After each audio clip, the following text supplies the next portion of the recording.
Encontrei meu pai pedindo esmola no sinal e fingi que não vi. Eu estava atrasado para uma reunião importante.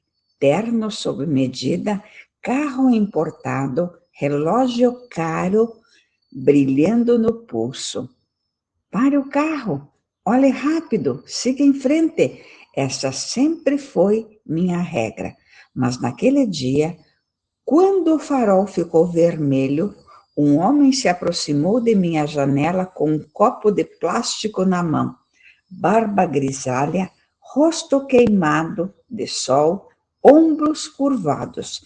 Quando ele chegou perto, vi uma cicatriz acima da sobrancelha esquerda. Meu coração parou. Era a mesma cicatriz do homem que me abandonou aos 8 anos de idade. O homem que saiu de casa dizendo que ia comprar pão e nunca mais voltou. Meu pai. Ele também me reconheceu. O copo tremeu na mão dele. Filho, ele murmurou como se a palavra tivesse enferrujado na boca. Na mesma hora, todo o ódio de 30 anos veio à tona. O aniversário que ele não apareceu, a formatura que ele não viu, as noites que eu vi minha mãe chorar escondida no quarto. O farol ficou verde. Eu tinha duas opções: parar o carro, descer e ouvir o que ele tinha a dizer, ou acelerar e fingir que aquele mendigo era só mais um estranho. Eu escolhi acelerar. Quando eu arrancava, vi pelo retrovisor o reflexo dele encolhendo na rua, envergonhado, desaparecendo na fumaça do meu próprio orgulho. Passei o dia inteiro em reunião, falando de números, metas, bônus, mas por dentro eu tinha um menino de 8 anos gritando: por que você foi embora, pai? À noite, em casa, o silêncio do apartamento de cobertura doía mais que qualquer memória. Deitei na cama sem conseguir dormir. Cada vez que fechava os olhos, via o rosto dele na janela do carro, misturado com o rosto de um morto dentro de mim há décadas. Em algum momento, entre a insônia e o cansaço, cochilei. E foi aí que aconteceu. Senti o cheiro de café passado em coador de pano. Aquele cheiro que só existe na casa de avó. Quando abri os olhos, não estava mais no meu quarto. Estava na cozinha simples onde passei minha infância. Sentada à mesa, com o mesmo vestido de flores miúdas e o coque mal preso, estava minha avó, a mãe de meu pai. Ela tinha morrido quando eu tinha 15 anos. Demorou para voltar, meu filho, ela disse, mexendo o café com a colherinha de alumínio. Comecei a chorar como criança. Vó, por que ele fez aquilo? Por que ele foi embora? Por que deixou a gente? Ela me olhou com a mesma mistura de firmeza e ternura de sempre. Você acha mesmo que seu pai te abandonou porque não te amava? Ele sumiu, vó. Nunca mandou nada. Nunca ligou. Nunca nada. Ela suspirou fundo. Você era muito pequeno. Não sabia o que estava acontecendo. Mas eu vi. Eu estava lá. A cena mudou. De repente, eu estava na porta de nossa antiga casa. Eu via meu pai jovem, desesperado, falando com dois homens de terno escuro, olhar frio, agentes de agiota. Eu pago, só me dá mais tempo, ele dizia suando. Um deles segurou o colarinho dele e rosnou. Se você não pagar, Não é você que vai sofrer, é a sua mulher, é o seu filho. A gente sabe onde eles estudam, onde trabalham. Meu pai empalideceu. Não toca neles, por favor, não toca neles. Então some da vida deles e arruma esse dinheiro. Se eu souber que você ainda está por perto, quem paga são eles. Voltei para a cozinha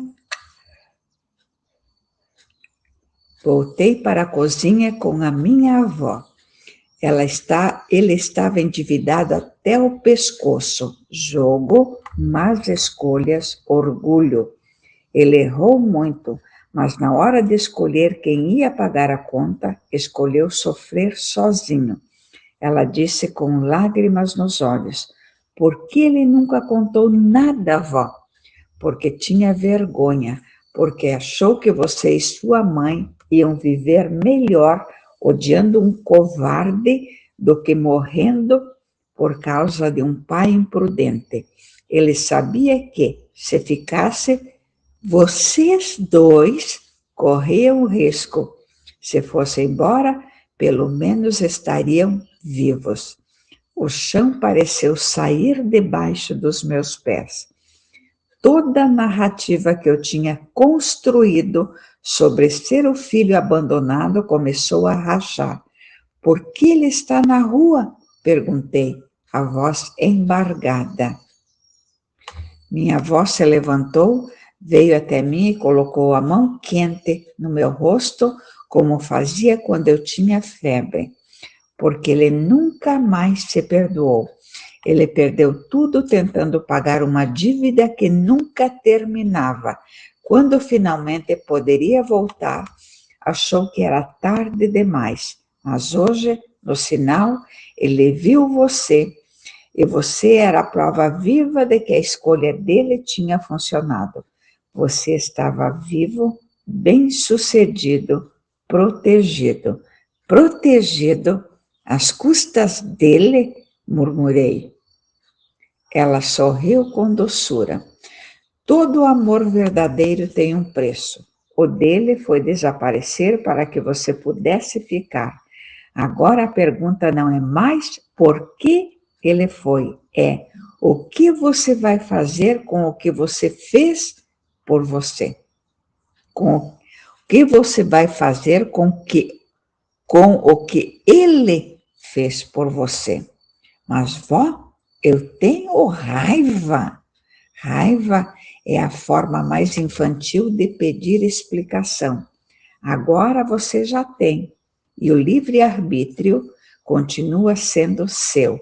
Você pode continuar sendo o filho abandonado ou pode ser o filho que decide não abandonar. Uma luz forte preencheu a cozinha. O cheiro de café foi sumindo. Antes de desaparecer, ela sussurrou no meu ouvido. Ele não tem mais tempo, mas você ainda tem. Volta para o sinal. Acordei com o rosto molhado de lágrimas e o coração disparado. Olhei o relógio, 5h12 da manhã. Não pensei 2 vezes. Vesti a primeira roupa que encontrei, desci para a garagem e dirigi até o semáforo onde eu tinha visto. O sol ainda nem tinha nascido direito. As ruas estavam quase vazias. Parecia que a cidade inteira segurava o fôlego. Cheguei ao cruzamento, nada. Só o farol piscando amarelo e o vento frio cortando o rosto. Esperei o sinal abrir, fechar, abrir de novo, 2, 3, 10 ciclos. Depois estacionei o carro na rua lateral e fiquei ali, sentado na calçada, como se eu fosse o mendigo esperando por um milagre. As horas foram passando, o céu clareou, começaram a surgir vendedores ambulantes, gente que, apressada, buzinas impacientes. Então eu vi Lá longe, vindo devagar, arrastando os pés, com o mesmo copo de plástico na mão, vinha ele, o meu pai, o homem que eu passei a vida inteira jurando que nunca mais queria ver. Quando ele se aproximou do sinal, seus olhos varreram mecanicamente os carros, como quem já se acostumou a ser invisível. Quando me viu sentado na calçada, demorou alguns segundos para reconhecer. Quando reconheceu, congelou.